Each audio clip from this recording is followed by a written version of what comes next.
Welcome to the NFC South Roundtable, a weekly live show featuring top-tier insight and analysis on all things NFC South. From the best creators in the division, including Atlanta Falcons creator Berto, Carolina Panthers creator Clay, New Orleans Saints creator TJ, and Tampa Bay Buccaneers creator James. Catch the NFC South Roundtable every Tuesday at 8 p.m. Eastern on the NFC South Roundtable YouTube channel.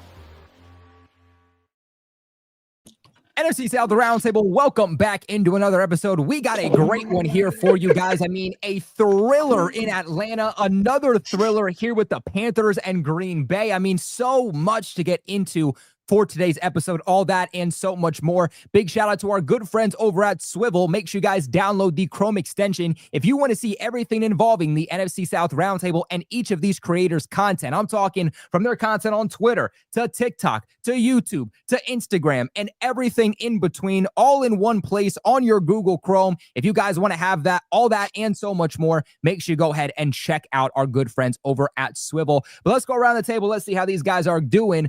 Going into week 10 now, which is crazy, guys. Oh my gosh, all the way already into week 10. Feels like it's unbelievable that the season is already more than halfway over. But James, buddy, good to see you back this week. How you feeling? I'm doing good, man. I spent the bye week on a little bit of a vacation. Nice. Went down to Fort Myers with my partner. That was fun.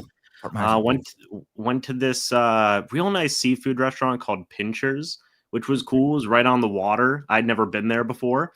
And apparently it was, you know, really hyped up to me, and it was good, man. It was good. So I had a nice time over there in Fort Myers, did some fun stuff, and had a nice couple of days. So yeah, doing good. You just drive over there? Is it close enough for you? Yeah, we drove. So it was a 2.5 hour drive there, and then like a 2.5 hour drive back. So it wasn't bad at all. Not bad. Better than the drive that I took. Berto, was it that far from you? No, I'm like 35 minutes away from the stadium. Man. Oh, it's so far. This dude's driving 30 minutes, man. But we'll get into that. Clay, how you feeling, man? I'm feeling good, man. Again, this team just is the true definition of Dr. Jekyll, Mr. Hyde. I have no idea what I'm getting each and every week, but I tell you what, it's fun to watch. It's certainly fun to watch, man. And you guys are now over 500. And so, dude, I mean, people even telling me, oh, you beat the Carolina Panthers. So what? Like, the Carolina Panthers might not be elite, but the Carolina Panthers are better than I feel like people are giving them credit for, damn it. And you guys showcased that this past week when you beat one of the best teams in the NFC, man. Big ups to Clay and the Carolina Panthers, man. Still can't believe that one. But Berto, man, how you feeling? I mean, you know, CM Punk won the World Heavyweight Championship on Saturday. That was the best thing that happened. I wasted gas going up to Foxborough and watching that fucking abomination. Well, other than that, it was all right, man. Thanks for asking. You know, Berto, all the people were waiting for the photo of you posing next to the Tom Brady statue. What happened with that? Well, I sent it to you, my friend. Berto and there was a photo of the Tom Brady statue, by the way, of the statue. That's awesome. I'm a man of my word. I told you I was, man, and I did. I delivered. But there was a lot of people around that. Yeah. There was a lot of people around that goddamn statue. Berto didn't want to take a photo with the Falcons jersey on and then get jumped by every New Englander. That happened, by the way. I kept my COVID distance away from that goddamn statue. No, thank you. You were practicing your social distancing, Berto, man. I'm proud of you. It's not 2020 anymore, but I'm still proud of you, man. What's going on with you? How you feeling? Hey, man, I'm doing great, man. I mean, another week hanging out with my guys, man. Look, we already know what it is when it comes to the Saints. I mean, I'm just here, man, just to talk some football. Had a great week, man. Shouts out to my son. You know, got his first 4.0 GPA, man. Hey, man. I mean, how can you be upset about something like that, man? So, you know, no clapping.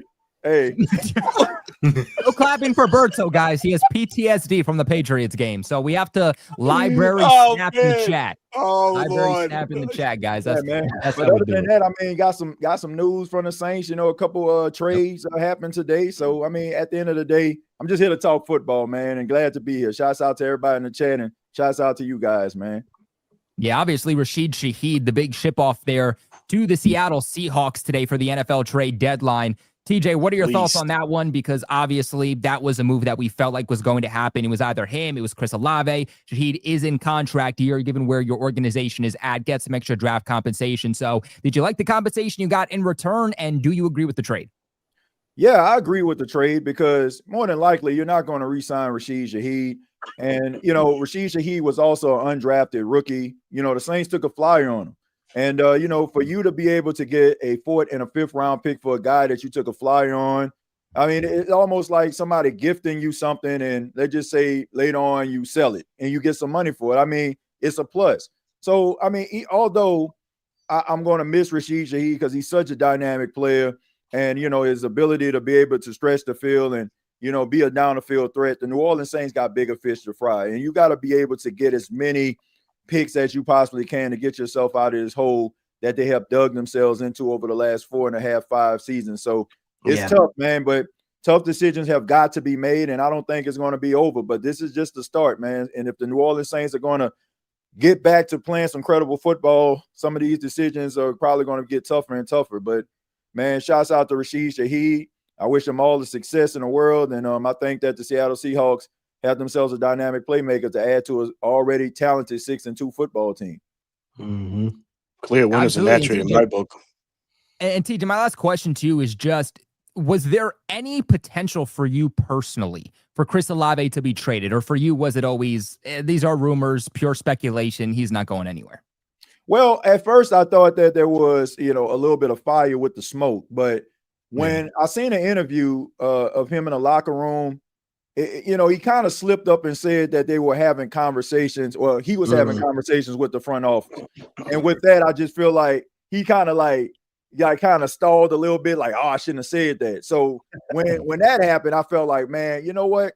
They probably talking about, a contract extension or something like that. Because, I mean, despite the fact that I believe that Chris Olave is not a number one, the New Orleans Saints look at their players completely different. I mean, and this is a guy that they drafted in the first round and they still value very highly. So when that happened, I was like, I don't think that's going to happen. At the beginning of the season, though, like that had merit. Like the whole conversation with the Pittsburgh Steelers, that had merit. I heard that personally from somebody within the Steelers organization. But other than that, like the rest of this talk, it was just basically just people just kind of putting things out there. But after that, I just think that the Saints are more than likely going to try to extend them. Yeah, it makes a whole lot of sense now, especially with Shaheed out of the picture. But let's go ahead and let's transition on into these games. But before we do so, I want to give a big shout out to one of our sponsors of today's video over at Sleeper. Use the promo code you see on the screen, RTS, and you will get up to a $100 match on your first deposit. Terms and conditions do apply. See Sleeper's terms of use for details. Currently operational in over 25 states. Check out Sleeper today. Now, the only parlay that they have us allowing to build right now is the Atlanta Falcons against the Colts. So, Berto, we're going to kick this one to you, man. Hey, there you go. What the fuck? You might have lost, but you're still a winner in some type of ways, man. Can't wait to talk about that game after today's trade. But what do you think about Bijan Robinson anytime touchdown? Oh, my God. No. Just no. Give me the under. Okay. What about Drake London, 71.5 receiving yards? Who said something? Hold on, let me look at this chat because this chat is going crazy. Here we go. No, Give me Drake London. Give me Drake London. Drake London, he mauled a couple of these defensive backs. After last week, I don't give a damn. It was supposed to be Christian Gonzalez. Oh, yeah. Christian Gonzalez, he worked. And my boy got injured, damn it. And he got injured. Well, yeah, he did get injured. But, I mean, I like my chances with Drake, man, against us. Hey, listen, I'll talk my shit and back it up, too. So give me Drake. Okay, what about Michael Penix, 235.5 passing yards? Under. Okay. Whoa. All right. So Drake London goes off, but Michael Penix, maybe, not too much from him on the day. It's not going to be too much. What do you think about your ability to stop Jonathan Taylor? He has 93.5 rushing yards, over or under. Brother, we allow, I think, 117 rushing yards per game. This dude might crush us for 130 or more. You're ranked 22nd. You're ranked 22nd going into that New England game against the run. And lastly, what about Michael Pittman, 55.5 receiving yards? I'll take the under on that. Take the under. I mean, hey, AJ Terrell has been having a dominant season that not enough people are talking about. So I absolutely agree with that. Guys, this is where we kick it off to you. What do you think about our parlay? And make sure to follow our parlay over on the Sleeper app, link in the description box below. But guys, let's go ahead and let's transition on over to these games. And of course, obviously, we can't talk about a Tampa game because Tampa did not play. So we're going to go straight to you, Clay. You're going to kick us off this week. You guys pulled off maybe the biggest upset of the week. You beat the Green Bay Packers 16-13. How are you guys able to come out with this dominant win? Yeah, I mean, we might have had the biggest win of the NFL season for any team, really, to be honest with you. Because I don't think anybody in their right mind, and even Panthers fans that did pick us to win, they weren't fully like all in on that. But I mean, Rico Dowdle is that guy, man. Like this guy is just come out of nowhere, playing like prime Adrian Peterson. It's crazy. I mean, this offense runs through him right now. And he's just that guy. I mean, Dave Canales hinted during the week that we would see more of an expanded role with him, and boy, did that come true. I mean, we're talking about 25 carries, 130 yards, 2 touchdowns, several bruising runs. And there was a couple of times that he looked like he was like holding on to his groin that I thought, which he said he did tweak, and he got up and he was fine. So good news there. And actually just went out for like a play, came back in, and just kept going. Chuba Hubbard, he's still around. It's clear he's the change of pace guy now. He had 5 carries and 17 yards. So doesn't look like much of a threat to Dowdle's workload unless Dowdle suddenly falls off the cliff. This is his backfield now. Bryce Young, let's be honest with you. It was tough throwing at Lambeau Field, even for Jordan Love. I mean, you got 30-mile-an-hour gust winds. I mean, you got to put that in perspective. But and that's why we saw a lot of underthrown balls by Jordan Love, one that ended up being intercepted, one that almost got intercepted in the end zone. But Bryce Young, what you could tell was rusty coming off that high ankle sprain, but still stayed resilient through the game. But again, had another game-winning drive, and now he's in some fine company with that stat. I think he's now had nine game-winning drives, and he's tied with like Geno Smith, Josh Allen, and a few others in early in his career now. But just the kid keeps coming up in clutch moments, so I got to give him credit where credit's due there. But our defense in this game was huge, right?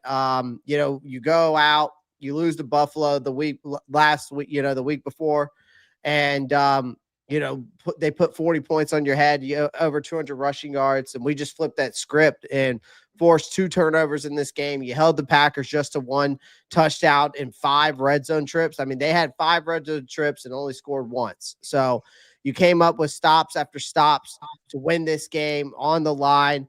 Guys were just stepping up everywhere, and I could go through a full list of guys, but I've got to give also our offensive line a big-time performance. I mean, we've had 7 different offensive line combos in 9 games so far.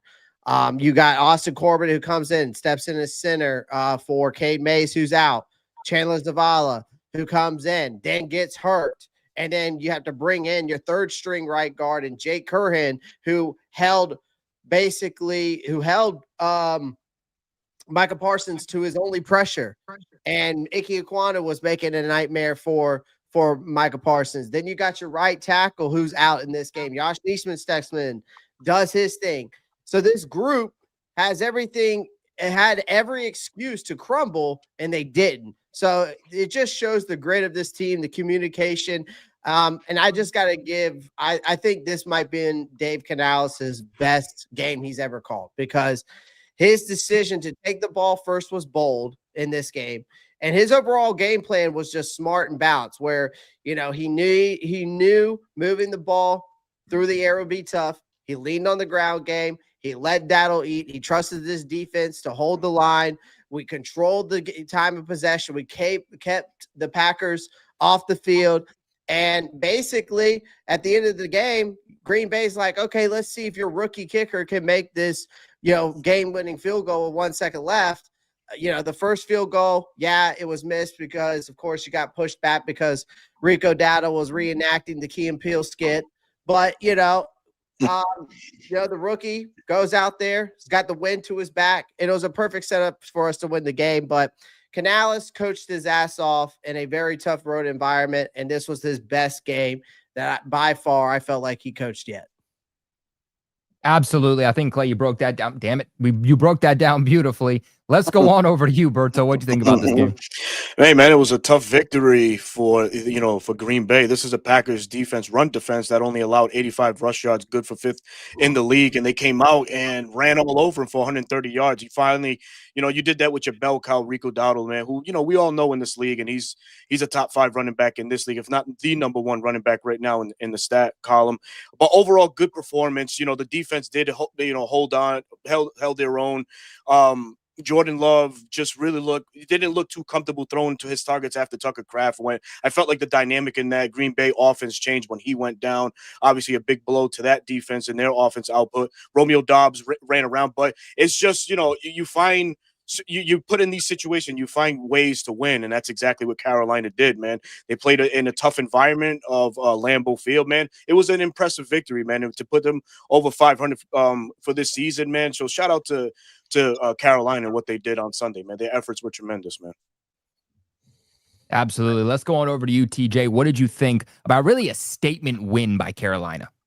In this situation, man, I gotta pull out the crow, man. Crow! Because I gotta pull him out because look, he back, man. He is back because I don't think anybody saw this coming. And credit to the Carolina Panthers. I mean, everybody last week said that they were going to lose this game. It wasn't going to be close because everybody looked at the Buffalo Bills game. But credit to this young team being able to bounce back after an embarrassing loss and going to Lambeau, a tough place to play, and pulling out the victory.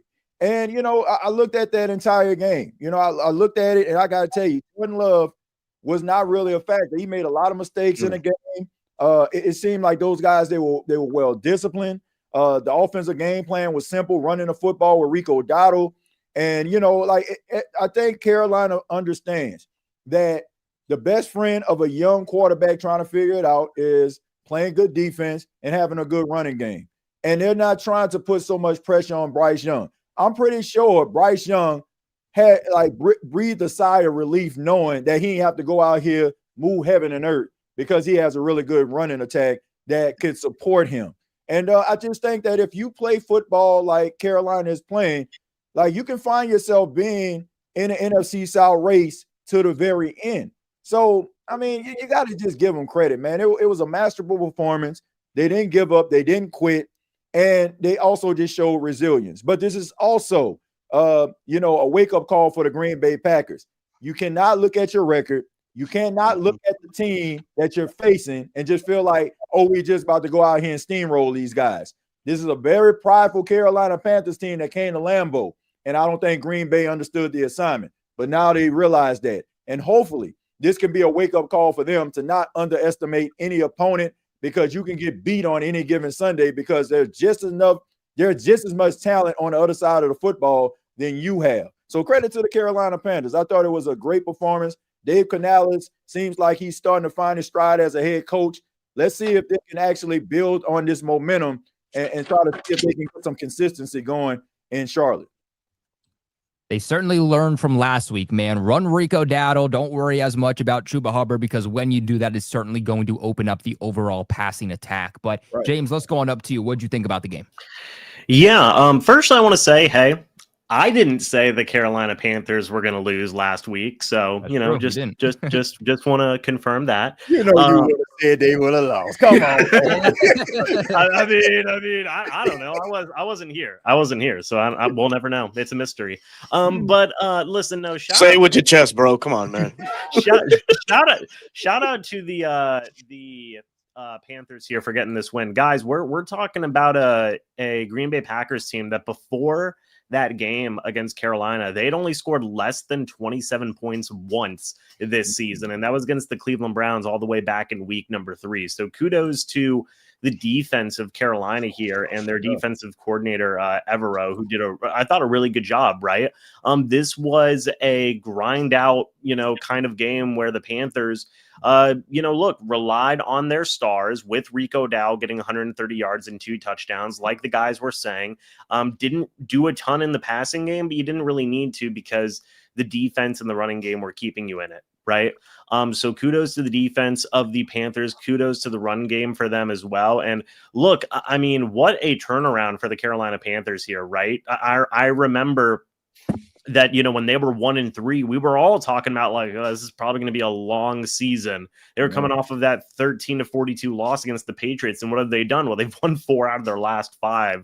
The only team they lost to was the Buffalo Bills. So, they're on a roll right now, right? And they've got a couple of really important games coming up here that we'll talk about against some division rivals and whatnot. But yeah, the Panthers just kind of continue to defy expectations, figuring out ways to win games. But I will agree with Clay a little bit here, where it's like, what is this Dr. Jekyll and Mr. Hyde type of situation? That's the one thing, is that they need to build more consistency, because, you get a 16-13 win against Green Bay, and then you lose 40-9 against the Bills. You get that 30-0 win against the Falcons, you lose 42-13 versus the Patriots. So I think that this is still a situation where we're trying to figure out what the real Carolina Panthers are for the remainder of this season. But for right now, in the immediate sense, huge chunk of momentum for them the past month. Very much, period, exclamation pointed here with this win against the Green Bay Packers.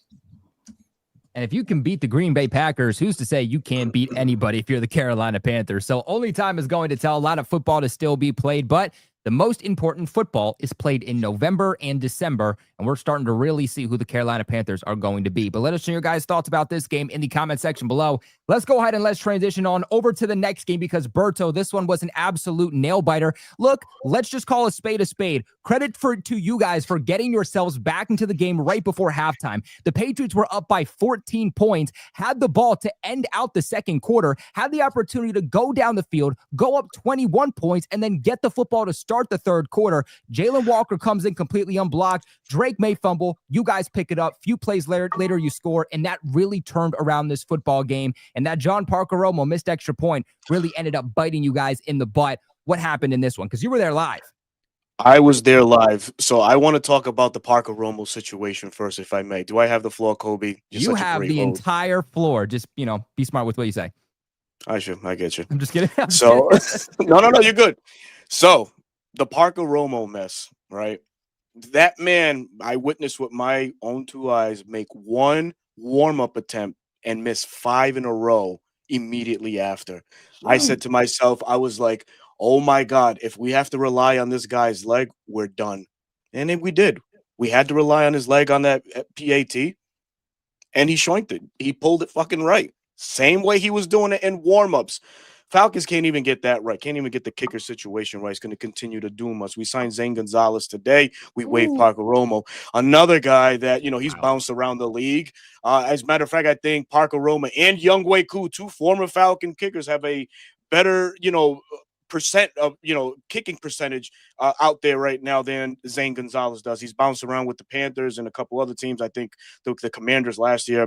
Whatever the case is. But to the game, Michael Penix, 22 of 37, 221 yards, and he had 3 TDs to the beast known as Drake London. And this is going up against a Pats red zone defense that allowed 75% of the conversions down, in the red zone to be touchdowns, which was great for Atlanta. But still, the number one problem for this Falcons team is its offensive flow and play calling, right?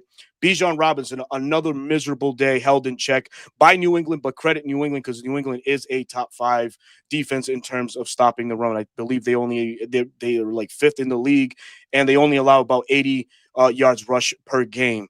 Bijan was a non-factor in this game. He did pitch in a little bit in the receiving part, but otherwise it was the Drake London show. Third down efficiency was abysmal, 1 of 10, and New England did a great job just having us in those third and long distancing calls. And Atlanta doesn't have this type of offense right now that can get chunk yards. We haven't seen it. The last time we seen anything had and any explosive plays was against the Buffalo Bills. Sure, we had an explosive play to Drake London up the sideline against Gonzalez there in the fourth quarter. But those come far and few in between. This Atlanta Falcons offense, man, it's Jekyll and Hyde. It's either here or non-existent, and it's been non-existent in my opinion for the past couple of weeks. Sure, we put up 23 points, but those were come from behind and come from behind efforts. The defense did shine for Atlanta. These young Falcons did come to play. Jalen Walker, as Kobe mentioned, 2 sacks and a strip sack, that led to the fumble. Brandon Dorlus chipped in with 2 sacks. Mikael London also did.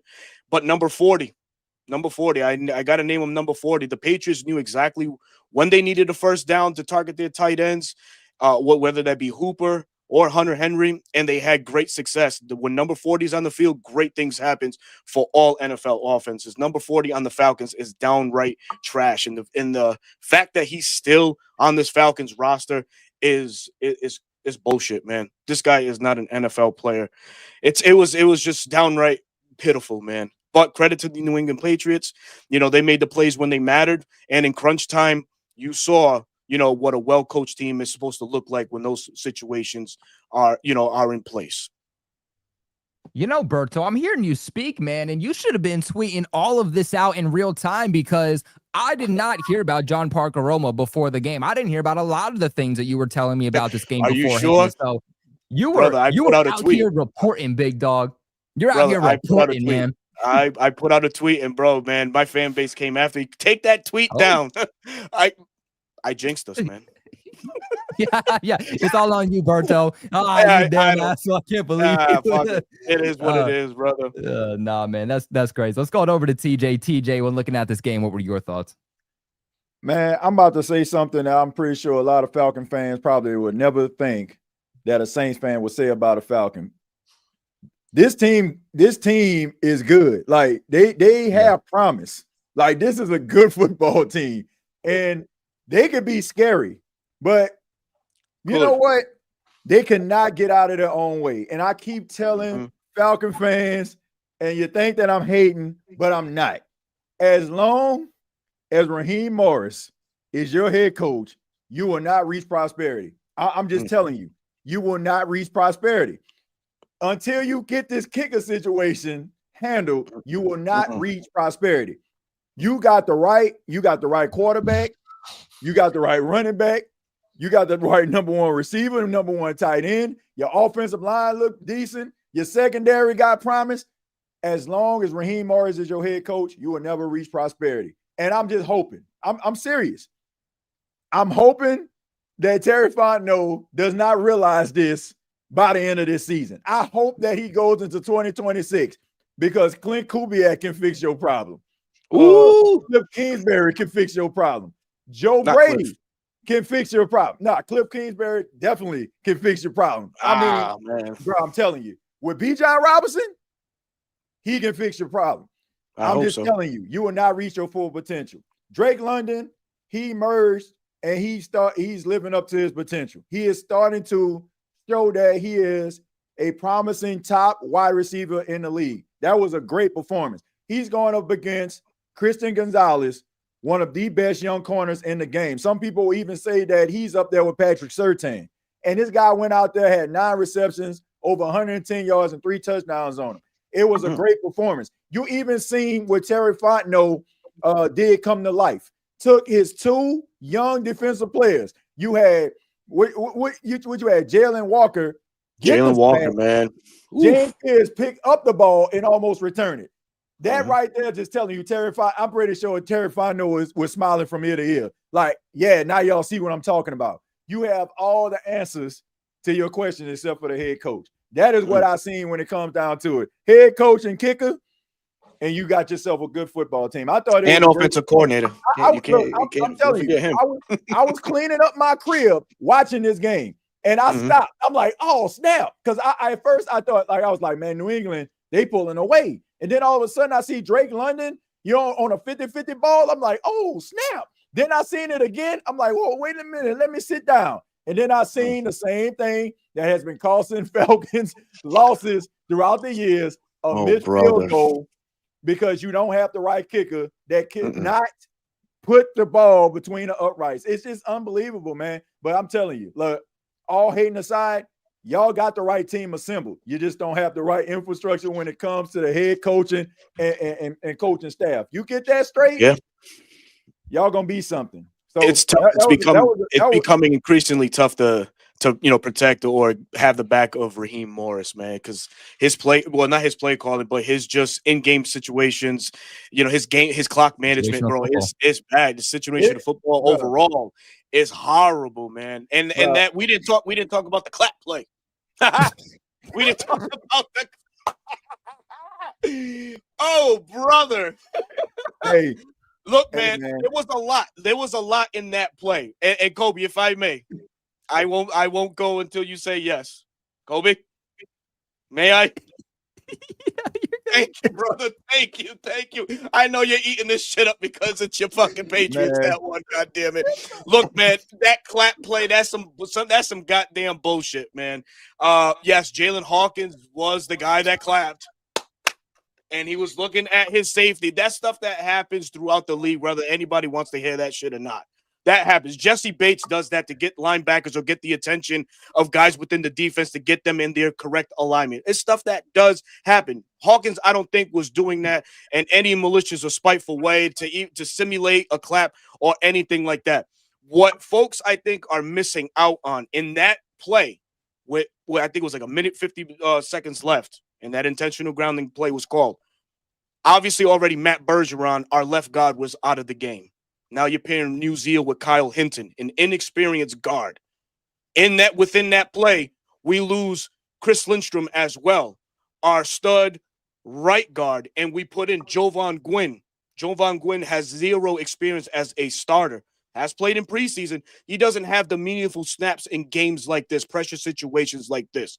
Typically, the right guard, Chris Lindstrom, he's the one that taps the center on the side to hike the ball. If you look at the footage, Jovan Gwynn is looking back.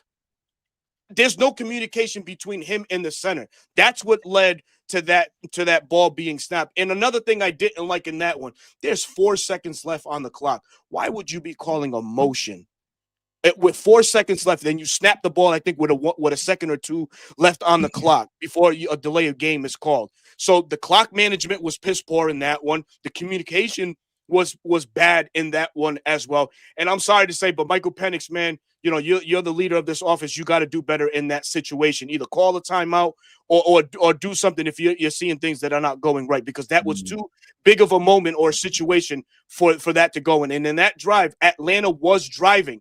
Now, begs the question, would we have gone for it on fourth down or something like that? Yes, because the kicker was pulling kicks to the right. And so it would have made the game that much interesting. I just hate that it had to end in that fashion because it was a promising Atlanta drive. That's all I want to say. Thank you, Colby. I appreciate you, brother. Certainly, Bert. So, and actually, you bring up a really good point that I actually want to ask you about here real quick, because we heard TJ talk, we heard you talk, Raheem Morris, the situation of football, it's terrible. I know what the math says, and Raheem Morris went with the math in this situation, but F it, I want to know what you think. 4th and 20. Okay, yeah, that was after the intentional grounding. It's 4th and 20. Drake London has been cooking the Patriots. Gonzo's on the sideline getting checked with a concussion with the head injury. You're giving the Patriots the football back. One first down, and the game is completely over. They punted the football when they were down by 1 point. A field goal wins you the game. Do you wish that on that 4th and 20, they went for it, or did you agree with punting the football back to Drake May? The way it was going, I would have just went back to I would have punted the ball. The defense was cooking. The defense turned it up. We held New England to just 3 points in the second half. I think we pressured Drake May on 28% of his dropback. So the defense was getting 48% of the dropbacks. Yeah, dropback. So we were getting to him. There was we were just getting to him. But in this sense, the offense, sure, we were relying so much on Drake. It would have just took another drive for New England and Mike Vrabel to just bracket coverage Drake London and put that to rest. Mike Vrabel he's a good defensive minded coach, and I think he would have plotted something to take Drake out of the equation to have him make a valiant effort at a catch or whatever the case may would have been. But I would have went with the punt and try to put the pressure on Drake May a little bit more because the defense was coming up big in certain situations, man. Interesting. Let's go up to you, James. What were you thinking about this game? You know, this is usually the time where I crack some jokes, try to make Berto feel better, you know. Just razzle up the boys, you know. Oh, but James, you're such a good guy.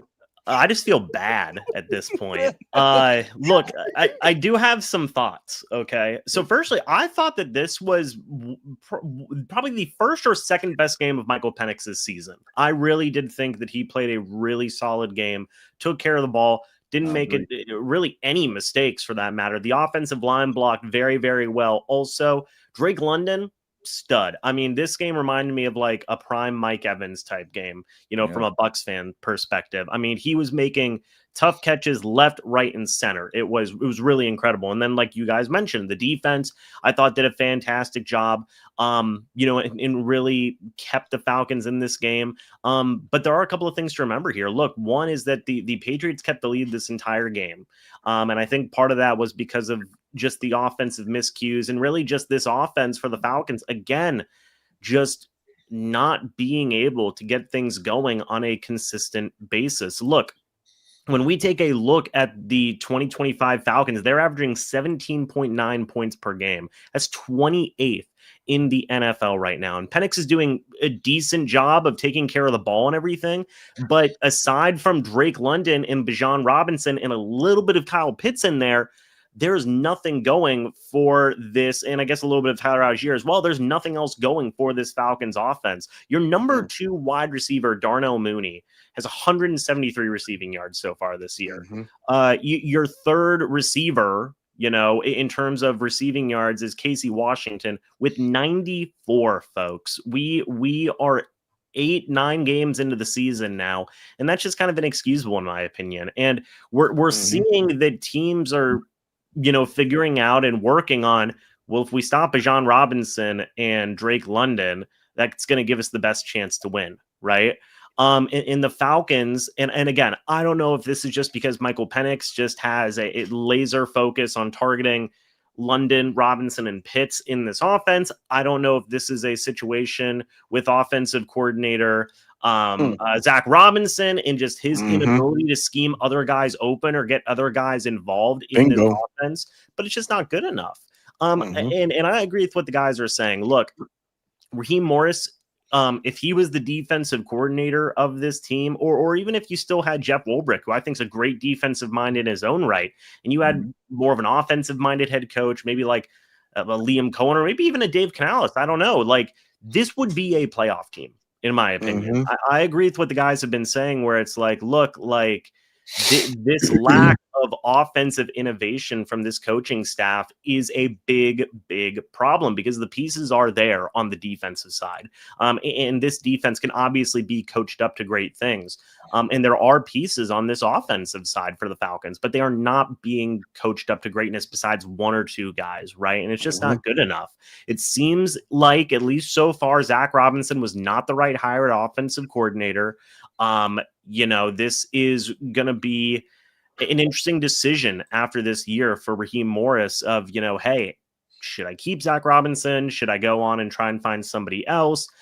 We'll see. But right now, I don't think Raheem Morris's job is in danger or anything, unless like unless a catastrophic drop happens. And, you know, they only end up winning like 5 games this year. Then it's like, okay, that might be a situation. But they really need to take a deep look at Zach Robinson at offensive coordinator and say, is this the right guy? Because right now, in my opinion, I think the answer is no. Oh, and then absolutely correct. One more thing, John Parker Romo. That sucks, again, because I've been there. You know, I've seen it as a Bucs fan, just cycling through kicker after kicker after kicker and not being able to get the answer right. You know, third kicker this season for the Falcons, and much like to what TJ was saying, they can't get out of their own way. And it's been a consistent problem for them. I when TJ said that, I flashed back to the times, and it's different, but it reminded me of like the Jameis Winston era Bucs, where it was like, man, like they had so much potential, they had so many pieces, they just couldn't get out of their own way. They made some big changes in that room, and then things changed. You know, maybe it's time for the Falcons to do a similar thing.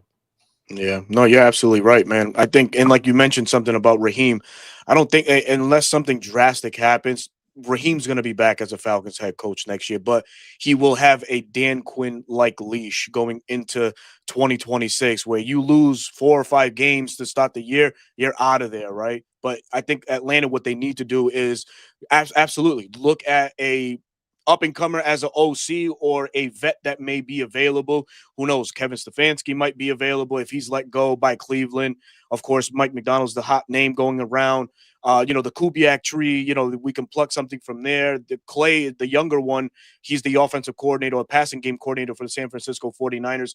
He's somebody that could, have his name circling around for a coaching job next year. So we got to look at things like that. But absolutely right. Raheem, he's not the right solution for us right now. I would if you give this offense to maybe, I don't know, 25, Bill 26 Belichick? OCs. No, thank you. 25 or 26 OCs around the league. This is a top 5 offense, bar none. We have enough players on this team that got a top defense, that can make a.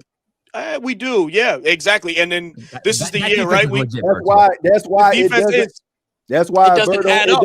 It doesn't make sense. And I'm telling you, yeah, bruh, if your team had holes in it and you were losing, you can understand this. But sure. Yeah, you cannot afford to lose these type of football games with the talent you possess. Like, y'all have an embarrassment of riches offensively and defensively. Yeah, y'all should be where Seattle is. Y'all should have like two losses right now. Like y'all got that type of talent. I'm not trying to gas you up. I'm just telling you. No.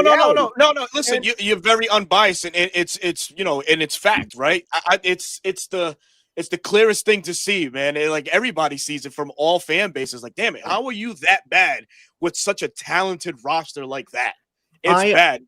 I want to real quick make 2 comparisons here. For the Bucks and for the Saints, right? The Saints had Dennis Allen, right? And that's another guy where it's like, hey, we know that Dennis Allen is a good defensive mind, right? If he had a good OC, good quarterback, maybe things would have been different. Didn't work out, went really down south. Todd Bowles is another good example of this. Look, Todd Bowles, really solid defensive mind, but he's had the fortune of having really good OCs at his disposal with Liam Cohen, with Dave Canales, who are both head coaches right now in this league, right? You took a look at what happened when he had a not so great offensive coordinator in Byron Leftwich in Brady's last year. They were a team that barely made the playoffs, right? So OCs certainly matter for defensive-minded head coaches, right? I feel like if you are going to have a defensive-minded head coach, you need to have a good offensive coordinator paired up with that head coach to make it work. And I think a perfect guy for Atlanta would be like a Brian Flores. I'm serious. Like, you get a Brian Flores coming out of the Minnesota Vikings, he can bring in an OC that on that O'Connell tree that can come in there and make that offense do something. And it's a quarterback-friendly system, and it's going to benefit Penix in the long run. And you've seen it time and time again. And Brian Flores is also a great defensive-minded guy. And I'm a huge Brian Flores fan. He reminds me a lot, man, like a Mike Tomlin. Like, and you see that like why Miami probably is missing him now. You see why Miami's missing him. He didn't want Tua, and of course it didn't work out for him. But look at what he's doing with that defense up in Minnesota. Yeah. Yeah. You might have been right about Tua, by the way. And one more thing. See, here's the thing about defensive-minded coaches. If you're not doing what Todd Bowles is doing, you're more than likely gonna be fired over the next, like in the next 4 to 5 years. See, the one advantage Todd Bowles has is he continues to find really good offensive coordinators year after year. Like you said, you have Liam Cohen, head coach, Dave Canales, head coach. Right? I mean, a really good, solid offensive coordinator right now. So he is doing a really good job at replacing these guys. The problem is, if you're a defensive-minded coach, a lot of teams look for those offensive-minded coaches first over defensive coaches. Over defense, you're right. If a guy goes out there and his team is racking up 30-plus points as offensive coordinator, a team that's struggling, they're going to be looking like, man, we need this guy on our team. And they make him a head coach. So that's the one thing, but I say that, and I said this at the beginning when I was talking about the Falcons and people laugh. I call Raheem Morris the black Dennis Allen, and I stand by it. Yeah, I mean, I don't. It's the truth, man. They It cut is. on the same card, man. I'm telling Yeah, you. man. I see, like you. I mentioned, I see Raheem coming back. I think Zach leaves Atlanta. He takes that job at Oklahoma. For his PR sake, just buddy, go. We're gonna part ways. You take that job. He has to take the Dan Quinn route in this one. I know Atlanta fans hate the name Dan Quinn, but when Dan Quinn was hired as a head coach, who the hell did he bring in? Kyle freaking Shanahan, a rock star at OC, and it was great. It was great success for Atlanta. Raheem has to pull something out of the hat in that regard next year to save his job. If not, he's out the door too. Absolutely. Well, guys, let's go ahead and let's get into this final game before we get into the Week 10 previews. TJ, let's kick this one on over to you. The New Orleans Saints ultimately do fall again, this time in blowout fashion, 34-10 against the Rams. It's just everything you've been preaching every single week, even going back, even before the start of this 2025 season. What were your takeaways from this one, though? You know, fellas, I'm glad that we had this long, drawn-out conversation about the Falcons because, I mean, this is not going to be long at all from my end. I'll be pretty much telling you and everybody else what they have already known since the beginning of the season. The Saints are just not very good. When we were predicting this game last week, we kind of seen this coming. You have a Los Angeles Rams team who is flirting with a Super Bowl, and you have a New Orleans Saints team that's flirting with a #1 overall pick. I mean, these two things are not like the other. You had Tyler Shuck with his first start. That was just a highlight of, I guess, Saints talk and what everybody was talking about, among Saints fans. How would he be able to look versus a Rams defense? And honestly, I thought he looked pretty decent. All things considered, he didn't look terrible. I mean, he made like quick decisions. I mean, he showed some really good pocket awareness. He was able to escape a couple of times. But the reality is the New Orleans Saints don't have enough talent to be able to rise above the situation that they're in. And it doesn't matter if Tyler Shuck is the quarterback or Spencer Rattler. It's the same old song and dance. They can't run the football. I want to say maybe Alvin averaged about 2.3 yards a carry. Devin Neal was a non-factor. I mean, they're not even trying to run the football. I mean, the biggest spark that they had in the entire game was a 29-yard run by Taysom Hill. And a very, I guess pretty good 2-minute drill in the first half by Tyler Shuck hooking up with Juwan Johnson.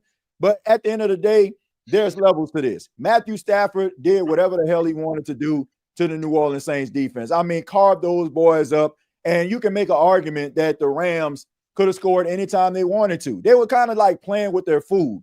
There was one drive, I want to say, they went 16 plays, and they took off 9 minutes off the clock. They had 30 first downs in this game to the Saints 10. They had 43 minutes time of possession to the Saints 16 minutes of time of possession. I don't think I ever seen a team with that low of a time of possession. But that's where the Saints are. And until they realize that their general manager is an absolute moron and he is dragging his team down with bad decisions and not being willing to see the forest through the trees by cutting ties with aging players, with making tough decisions that involve personnel and front office people when it comes to Gail Benson. It's not Gail Benson, for those that don't know, is the owner of the Saints. She's also the owner of the New Orleans Pelicans. Upon the making of this video, right now, this live stream, the Pelicans don't have a win and the Saints only have one. Do I need to say anymore? This is a terribly ran organization, and these two individuals, Gail Benson and Mickey Loomis, are running this organization into the ground.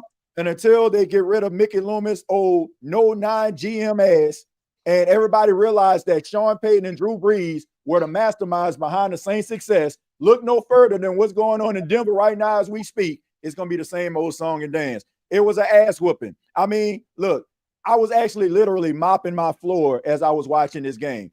I was mopping my floor literally, and the Rams were mopping the floor with the Saints figuratively. It was embarrassing. So it is what it is, man. On to Cincinnati, they 1-8. They're not very good. And hopefully we can get through this season, see what Tyler Shuck can actually do. Answer the question, is he the future of this team?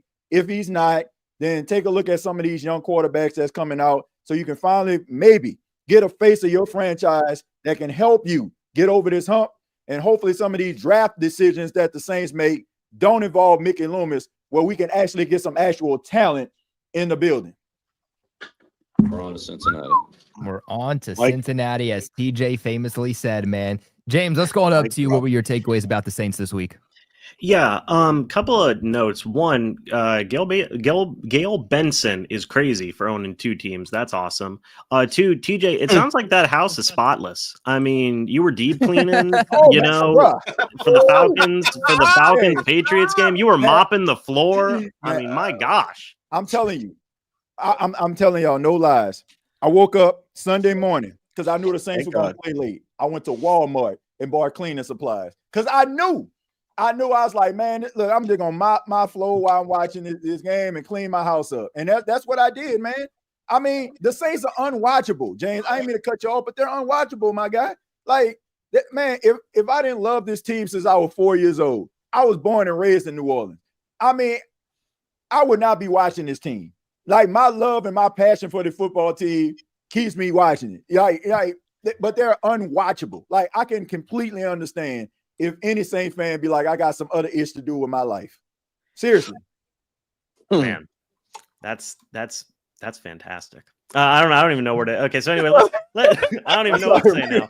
That is kind of a loss in words. So hold on. So the Saints, I think, have the makeup of a team or coaching staff. Let's say that it's like, hey, this could work if they actually had some pieces on this roster, right? Like, I still think that Kellen Moore and Brandon Staley are a very good, like, 1-2 offensive, defensive-minded combination for this coaching staff to make things work. But I agree with TJ 100%.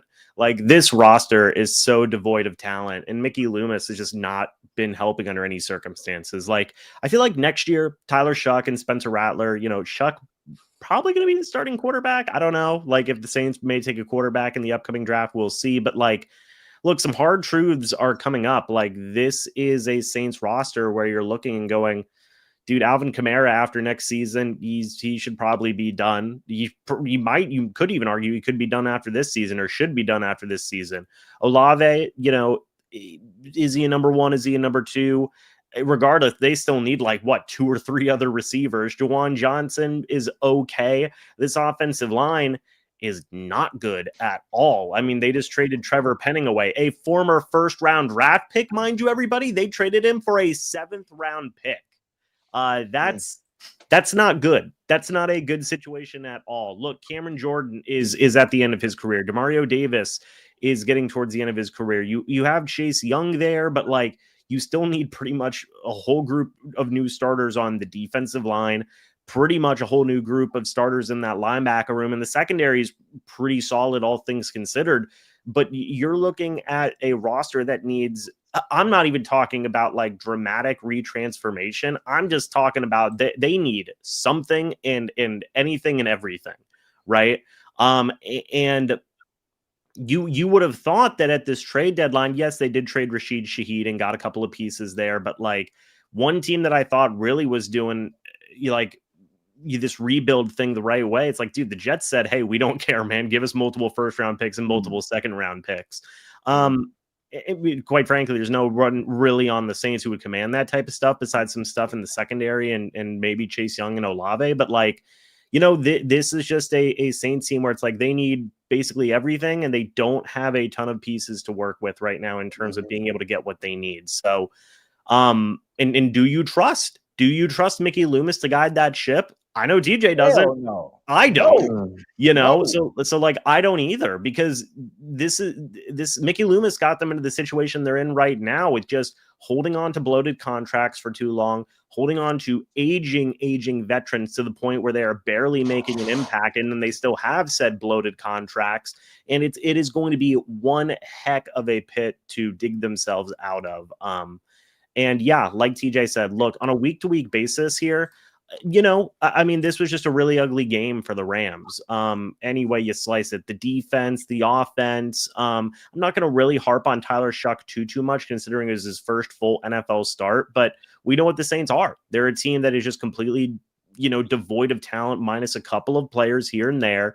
And that's just what they're going to continue to be throughout the remainder of this very long season in New Orleans. Absolutely. Let's go on over to you, Clay. Wrap us up with these games before we get into week 10. What were your opinions? Yeah, I mean, I agree with TJ. I thought Tyler Shook actually showed something. I don't think he's your savior or anything, but he at least is worth evaluating the rest of the season. The QB spot didn't look like a total dumpster fire in this game, but the biggest question mark I have is the coaching. I mean, the staff looks overmatched. I mean, Moore's play calling is predictable. Staley's defense can't adjust mid-game. I mean, shout out to Chase Young, though, who had a nice game, 3 sacks in this. But this team just looks unprepared every week. Like, we can talk about the talent all you want, but you can't keep starting games flat and acting surprised when you're getting blown out, right? It's not all on the talent. It's a leadership issue. And I know that cold-heartedly, especially going through a rebuild. And we saw it time and time again here. But the thing is this team's got an identity crisis, and it starts from up top. And and I know that cold-heartedly when we're going through the rebuild, and we still are technically. But the Saints aren't anywhere close to competing. And I'm not talking shit, and I'm not throwing shade at him. It's just the truth. Like, you're too old in spots. Your front office is trading away former first-round picks for a 7th-round pick. You're too soft up front. You're way too inconsistent. I think that Moore might be able to turn it around someday, but until this front office changes, rebuilds the talent around Moore, you're not gonna see anything to be excited about.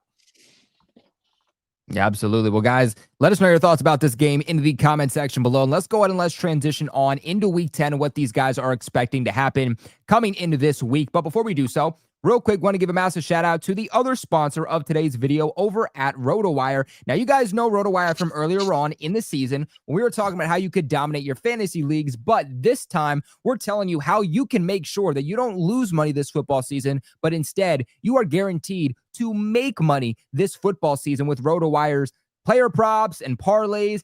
What they're going to do is they're going to tell you each player they believe you should take the under or the over on.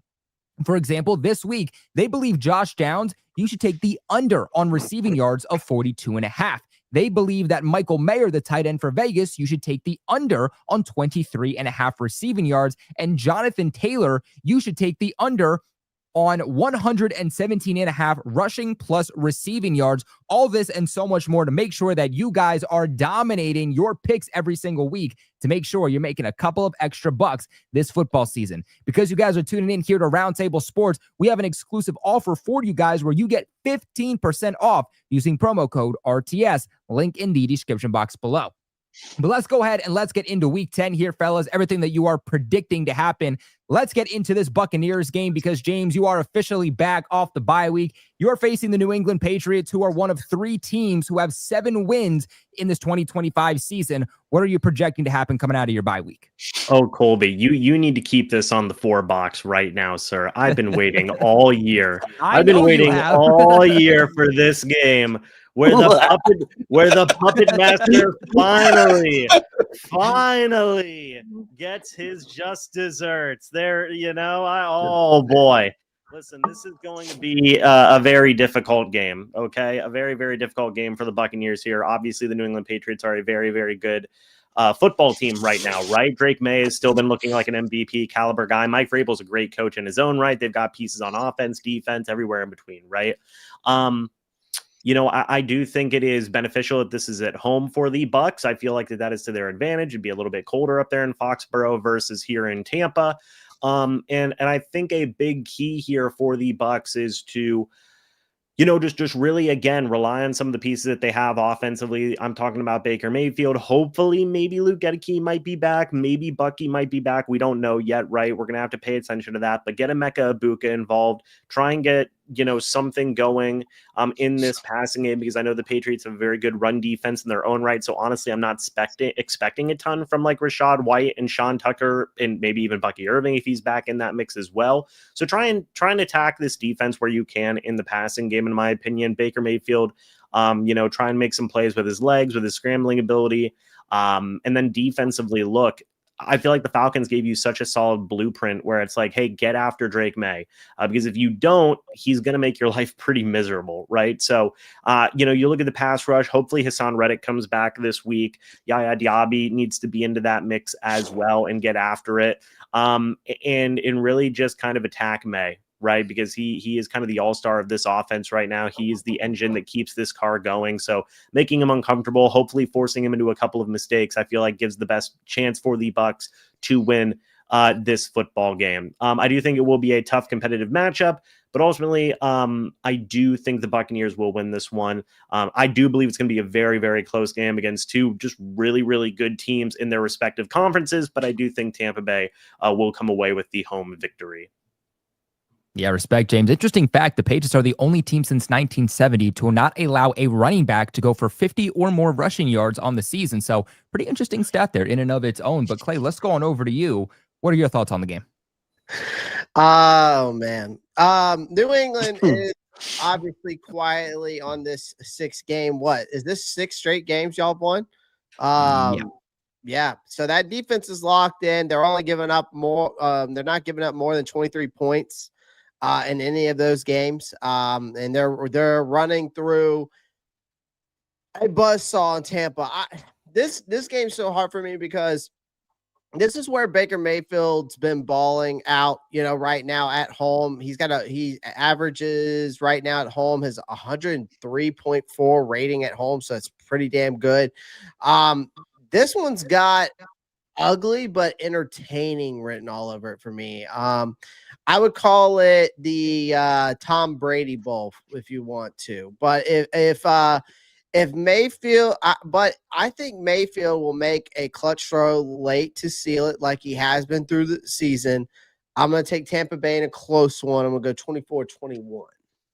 24-21. Patriots also, by the way, are one of 2 teams that are left undefeated on the road. So this is going to be a really, really fun matchup between these 2 teams. This has potential, one of the best games. This guy, man. Everybody watching this live stream, don't you dare let Colby Cochran gaslight you into thinking the Patriots are going to win. Don't you do it. Buy your tickets. It's going to be a great game, man. Use promo code RTS. Just kidding. We don't have a promo code for that. But his strings are just pulling at the puppet theater. This is brutal. Oh, hey, man. James, just wait till you see my game preview. This is Colby's Funhouse.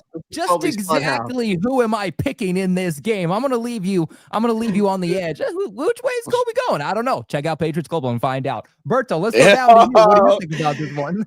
It's gonna be a fun matchup indeed. 2 of the best teams in their respective conferences, as it was mentioned. Watching the Patriots live and in person, just beat my Falcons. I left with this impression. Wow, if you get that to Drake May, you rattle him, right? 6 sacks, 1 forced fumble, 1 INT. And one thing that the Tampa Bay Buccaneers do very well is get after the quarterback. 25 sacks thus far in this year. I think Tampa Bay has enough defensively that they can slow down New England. This is going to be a tough test for Drake May, but Drake May has surprised all of us, right? He's the only quarterback, I think, thus far to throw for over 200 yards against stingy Falcons secondary. So but in retrospect, man, I think Tampa Bay wins this game at home. Baker's too good of a quarterback. He's been clutch all year, and he's tailor-made for big games like this and big moments. So give me Tampa Bay at home. Tampa Bay, yeah. I mean, Drake May just last week beat Patrick Mahomes' record for consecutive games of 100-plus passer rating, 200-plus passing yards, 1 game away of beating Tom Brady. So we'll see if he can do that. But TJ, let's go on over to you. What do you think? I think Tampa's going to win this football game, and I don't even think it's going to be close. I'm serious, and I'm gonna tell you why. See, I'm sorry, no clapping. No, I'm gonna keep it. Look, I'm gonna keep it a buck. Everybody's talking about the Patriots with this 7-2 record, but let's see who they played. The Raiders 2-6, Dolphins 2-7. They lost to the Steelers 5-3. Carolina 5-4. At the time, they did not have a winning record. Saints 1-8. Titans 1-8. Browns 2-6. Falcons 3-5. Besides the Bills, who have they beaten who has a winning record? That's the Patriots effect right there. So right now, what they're doing is they're benefiting off bottom feeders. I mean, it's building their confidence, but they haven't really beaten anybody other than the Bills. So they're not like this unstoppable force. And I feel like the Tampa Bay Buccaneers coming off a bye week, playing at home, are going to humble the New England Patriots. I'm serious.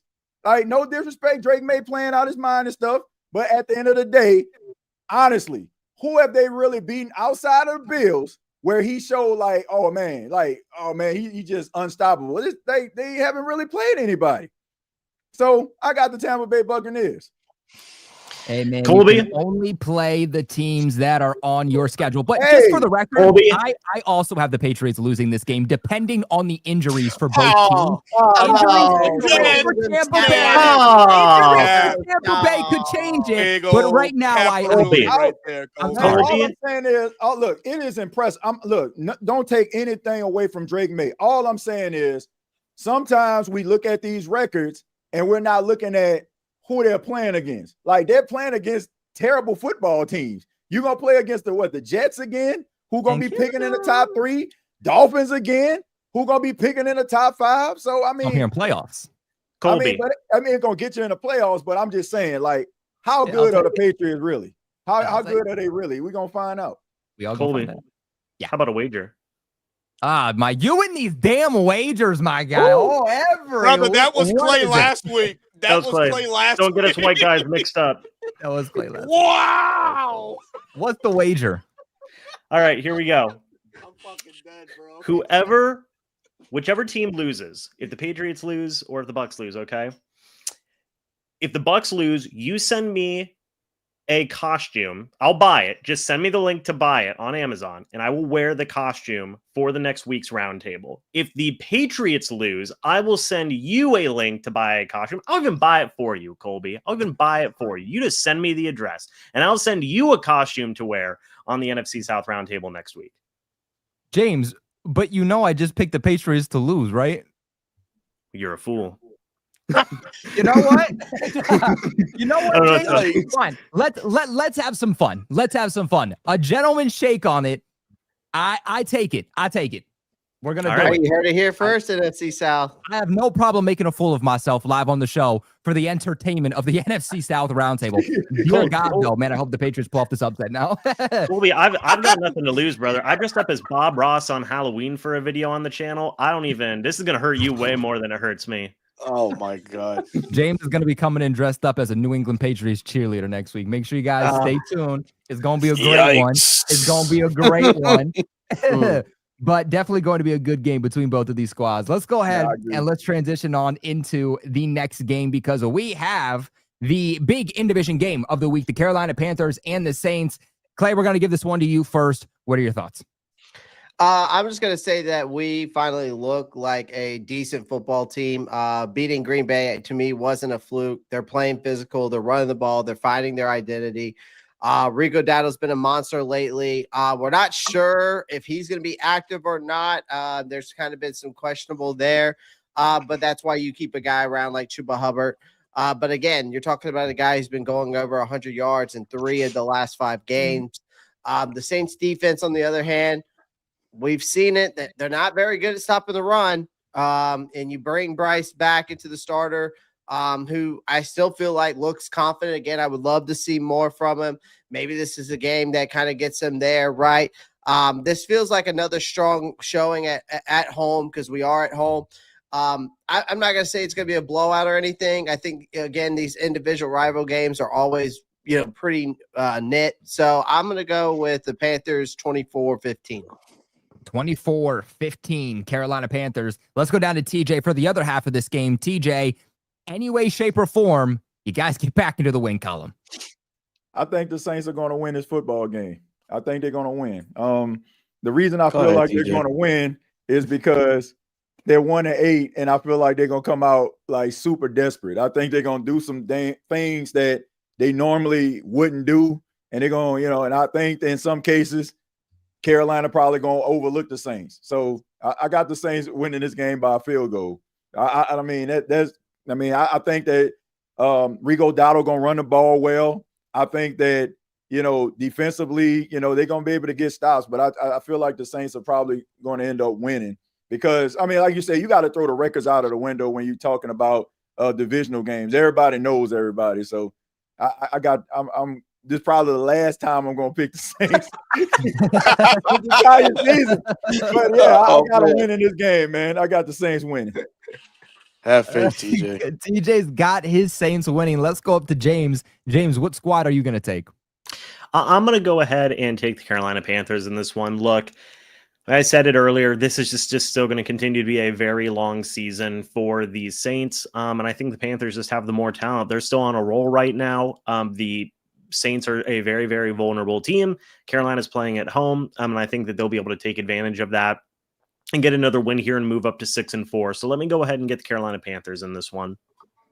All right, so we got 2 Carolina Panthers. We got TJ taking his squad. Let's go on over to Berto. Who are you going to take? I'll take Carolina in this one, man. I think they're finding a recipe for success, and that's through Rico Dowdle, and they're going to run the ball effectively. I just want to see more out of Bryce Young. I'm sure Clay would want to see the same thing. He's been pretty mid as a quarterback. So in a game against the Saints now, man, I think he could try to get right. Feature more of Ted McMillan and Jalen Coker and all these guys just to round out the offense. But I feel like Carolina is going to overwhelm New Orleans in this one. It's going to be a close one. I'll go 27-24. 27-24. Well, this is where we kick it off to you guys. Let us know. Points up. Man, hold on. Wait a minute. He's not throwing 13 points in 2 weeks. It's Carolina, man. You guys can do some. You guys can do some, man. Hey, man. The You Saints might are go back give if that him a point happens. bird or something, man. God dang. Okay. Oh, man. TJ will take it, man. 20-plus points, even if you lose. That's a win right there, baby. That's a win right there. Oh let's go ahead and let's get into the final game of the week. Berto, one, I know that you're shaking in your boots a little bit. The Colts, who obviously did lose last week, so maybe a little bit more momentum this week, are one of the best teams in the National Football League. They just traded for Sauce Gardner, one of the big pickups today at the NFL trade deadline. What are you expecting from this one? Yeah. I'm expecting the Falcons to take flight, land safely, and just be at the stadium. But no, and all kidding aside, man, this is going to be another tough matchup for my beloved Atlanta Falcons, man. The Colts, sure, they got put in their place by the Pittsburgh Steelers. But again, that's the Pittsburgh Steelers with a pretty good defense. But the Colts are going to pick up right where they left off a week prior, just putting belt to ass. I mean, I got to be honest, man. This is a Falcons team that, sure, defensively, we rank as one of the top teams in the NFL, but they offensively they do things so well. The Colts do, which is run the ball. We struggle, stopping the run. Jonathan Taylor, one of the top running backs in the league. They got a stud at tight end, and Tyler Warren, who has well over 500 yards receiving at the tight end position. As long as I'll say it again, as long as number 40 plays on this Falcons defense, you can throw it all out the window defensively, man. Because that guy he's oh my God, brother. Kobe, you could play linebacker for the Falcons and have better success, brother. Hey, man, you better watch out for me leading the NFL in fact, I step on the field. That's why they don't let me, Berto, because it's an unfair advantage. Wow, relax. Yeah, that's crazy. That's crazy, man. But no, man, it's going to be a tough contest, and like you mentioned, they acquired one of the better the shutdown corners in the league. We don't know if he's going to be active or not in this game, but all of the down linemen, the front four for this Colts, I don't think they rate below a 70 on PFF. These are guys that can get after the quarterback, man. And right now, Atlanta has problems in the interior of this offensive line. We lost Bergeron. We don't know what the status on him is going to be until tomorrow. Chris Lindstrom also went down in that game against New England. We don't know the status until tomorrow. Elijah Wilkinson has been playing suspect right tackle. Jake Matthews continues to be the Iron Man that he is, but offensively, we don't do much to challenge defenses. We don't throw in the middle of the field. We don't run play action.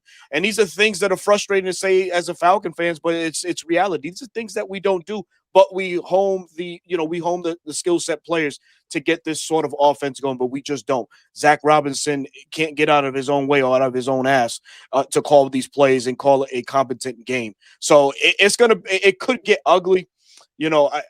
Jesus Christ, I got to pick a score too, man. Give me the Colts, man. Give me the Colts and give me 34-21. 34-21. All right, let's see what the rest of the panel has to say. TJ, let's go on over to you. I think this game gonna be closer than you think, Berto. I look I look at what happened with the Colts last week. I mean, Daniel Jones, that quarterback that he was the first 4 years of his career still exists. You know, they had six turnovers last week, you know, as a team. Mm-hmm. And, you know, the Falcons can get after the quarterback. I mean, they can get pressure. They're one of the best, pass rushing teams in the NFL. And if you have that going for you, then you can keep a game close. And if they can get Bijan Robinson going and, you know, him being effective, you know, he had 20 touches, last week, you know, get him in a passing game, get him in a running game. And also, you know, just kind of control the time of possession, you know, stay ahead of the chains. I mean, I think this game going to be close. I don't think it's going to be a blowout. I think that both teams are going to come to play. But at the end of the day, I think that, you know, it's a toss-up for me, but I go with the Colts. But I can see the Falcons like coming away with a victory. Oh my God! Because they're coming off of that loss versus the Steelers. So I think they're probably going to be excited, hyped. You got Carly Ursay going on the sidelines with the headset, so everybody going to be riled up. But it's going to be a close game. I don't think they're going to get blown out. But I got the Colts winning. Given Bijan he's been ineffective since that Buffalo Bill game, man. This game's in Berlin. This game's in Berlin, right? It is, yeah. Yep. So it's gonna be tough. Man. Berto, if you go back and watch the Colts play, I'm telling you, man, like there's opportunity for Bijan Robinson to catch fire in this game. I'm telling you, man, like there's certain things about the Colts when it comes to like the linebacker play. You know, like they got opportunities there, and that's why I say I think that this could be a game where he can, you know, get back right again. So it's going to be close to me. It's opportunity, but the problem is it's too predictable. We're too predictable, TJ. That's the problem, man. And these teams we're on a 3-game losing streak. And what the last 3 teams we played against, they shut down Bijan Robinson. In this last game against the Pats, he only had 43 yards rush. He had 50 yards receiving. Oh, okay, almost 100 yards from scrimmage. But that's it, right? He's been ineffective. Zach doesn't know how to utilize him. He does not. You can line this guy up as a wide receiver in the slot in so many ways, but he just doesn't. He'll run 22 personnel maybe 1 or 2 times during the game, have success, and never do it again. The entire game. Zach cannot coach a game, a fluid full game, man. He doesn't know how to, create tempo to supersede the tempo that we're creating. He just doesn't know how to do it, man. So until Zach's off this team, I don't know if the Falcons can get back to what we were, again in that Buffalo Bill game. And I feel like that game there, we peaked. I feel like we peaked in that one right there, man. I'll give you a third for Bijan this offseason. Take it or leave it. Oh, I'm leaving that, bro. No. Take it. Just take it. You get a third. You guys are rebuilding. It makes sense. Get personnel in the building. That makes sense. Anyway, let's go over to James. James, what do you think? I'm trying to think of whether or not you're a medium or a large, Colby. I'm trying to figure it out here. Hey, man, I appreciate that. I do go to the gym. I appreciate that. Listen, this is going to be an interesting game for the Colts and the Falcons here. But I will give the Falcons the win in this one. I don't think Daniel Jones is going to be that good. I feel like the last week here, the Colts was pretty darn ugly. And while, Jonathan Taylor, and they just traded for Sauce Gardner, but he has like only a few days to prepare for this very early matchup in Germany. I think that the Colts are going to drop this game to Atlanta. And Atlanta is going to, I don't necessarily think it's going to be a pretty win, but I do think they will get the win at the end of the day. So let me go ahead and get Atlanta in this one. Atlanta in this one. Okay, James. I like it. Clay, what about you? Fucking James, man. I mean, again, you're playing this game in Berlin, so there's no like real home field advantage, for either team. So that could matter to both teams. But Michael Penix looked sharp last week, 3 touchdowns, even though they lost the game. This is going to be a fun matchup, I think, between Jonathan Taylor and Bijan Robinson, as long as Zach Taylor doesn't end up like looking lost by halftime like he did against the Patriots. Because when Bijan Robinson looked great in the game, when he actually touched the ball, and it just somehow he keeps disappearing from the game plan. And I know that's got to be getting old for Atlanta fans. It's getting old for me too, as a fantasy owner as well. So, but you got two explosive backs who I think either one could take over a game anytime. The Falcons are somehow. I was looking at them. They're 3-0 against the spread as underdog, which makes this one a little tricky for me. But Indy's the better team right now, I think, from a defensive standpoint. I think from an offensive standpoint, I think Atlanta would is better. So, and I think Atlanta's scrappy enough to hang around. This game could go either way. I'm going to take the Colts, but I could see this game being like 28-26. Wow. 28-26. Well, guys, let us know your thoughts about this game in the comment section below. Who do you have winning this week? Who do you have losing? Drop it down below, and we'll see if you're right next week. Real quick, want to get to the super chats before we log on off for the day. Let's see. We got thought it was lonely at the bottom. Then those wise up, feel down. Now it's getting better. Tom Brady comes in here and says 28-3. The Falcon season is over. They can't even kick a point. We are John Cena and Baker is Dolph Ziggler. Not good enough. Atlanta Fandango. #6 rings, man. If this is fighting, he knows his wrestling. I'm trying to learn. I'm still trying to learn, guys. So. First off, it's Fandango. My bad. Fandango. My bad. I didn't mean to insult Mr. Fandango. Fandango. My bad. Seaberto, listening to DMX Slippin'. Yeah, you know it. Classic album right there, man. Trevor comes in here with a $5 donation and says, Bucks won and we didn't have to do anything. Go Bucks. Yeah. What's up? Do you feel that way? Like, yeah, you guys won. You didn't even have to do nothing. Like, you just I felt great coming in here today. I was telling my partner, I was like, yo, we didn't even do anything. So then I just get to hear the guys talk about a couple of losses. I said, this is I'll take it. This case feels like a win today. So it is, man. You're still at the top, and that's all that matters. Whoa, big $20 donation coming in says, Carolina Nation, how about them Black Cats and the power rankings? So disrespectful, LOL, but we will take it. Season greetings, everyone. Man, I mean, yeah, they put us behind the Dallas Cowboys and they put us behind the Falcons, even though we beat both of those teams. So I don't understand how that's possible, but okay. Yeah. Some people don't know how to make power rankings, man. Like one team will lose and they'll drop 10 spots, and then like one team wins and they'll raise 20. Power rankings are and especially after we just beat the Packers that nobody expected us to. Yep. That's fair. That's fair. Can we talk about why Charlie Warringer took 5 snaps? Zach can't figure out the weapons because he's too young for the job. He's too inexperienced for the job. Charlie Warner being in the playbook or taking more snaps just tips the defense it's going to be a run.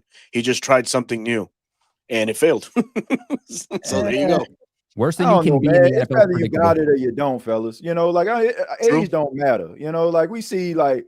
I mean, look, Sean McVay, he's 39. He's the same age as Zach Robinson. So, I mean, it's rather you got it or you don't. And right now, it don't seem like he has it. That's very true. We got to go 7-2. Still might do it. Just got to get on a roll. The way we played in that second half could be something to build upon. That's my guy, Brendan. I appreciate his enthusiasm. I really do. Do you feel that way too, Berto? Something to build upon, maybe? I mean, defensively, sure, but again, offensively, we're too held back by Zach, so it's tough. You might have the best. Like, there's an argument for Atlanta to have the best defense in the league. So, like, there's something to build upon there. I mean, that pass rush, that secondary, as long as you guys can be better against the run and force opposing offenses to beat you through the air, you have a beautiful recipe on the #1 secondary in the NFL, along with the top 3 pass rush unit led you by 2 rookies. Yeah. I mean, that's really, really difficult to go up against any given week. It is. Let's see. TJ's the realist for sure. So giving some love to TJ, man. Appreciate it, man. Let's see. The Falcons are a poverty franchise, so maybe some Falcons hate now coming back at you there, Berto. But he donated $2. I mean, come on, man. Hey, man, got to read the hate tax. Got to read the hate tax. Got to. Falcons play better against good teams. Don't doubt. Do you believe that too, Berto? You guys play better against good teams? Yeah, I mean, we do. We ultimately shoot ourselves in the foot. We have to rely on a kicker that can't make a kick. We can't get out. We can't get out on third downs on defense. So it's a lot of the times we self-inflict and self-implode, man. Yeah, you guys got to do better at driving down the field. I feel like this past week the Patriots gave you a lot of opportunities immediately at the 50 or better. Or better. When you had to drive down the field, that's where you struggled. So certainly some things to work on there offensively, but of course, that'll be fine. I'll be fine.